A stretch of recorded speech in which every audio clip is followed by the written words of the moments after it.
Welkom by nog 'n interessante episode van Wenke uit die Konqueror stal uit. Nou, met hier gaan ons alweer en as ons iewerster 'n Konqueror gebruik, is ons altyd lekker bederf met die rekkies en air suspension en allerlei goed. En by die viswater staan ons al ewig mos teen 'n helling. As ons by die water kom, is dit altyd so. Nou Henny gaan vir ons 'n lekker interessante wenk wys oor hoe om daai storie uit te sorteer as jy met of 'n gewone trailer of 'n wa sonder 'n air suspension is. Henny, baie dankie, vat ons deur. Ek sal meneer hulle deurvat. Hallo julle, welkom by Konqueror Strand.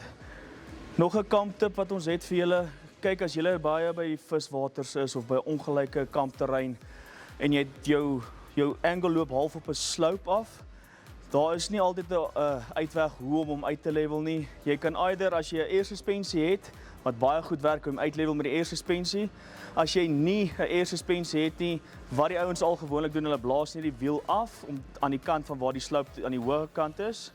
En as jy nie jou wiel wil afblaas nie, het ek vir jou 'n ander tip, jy kan die manual air suspension doen.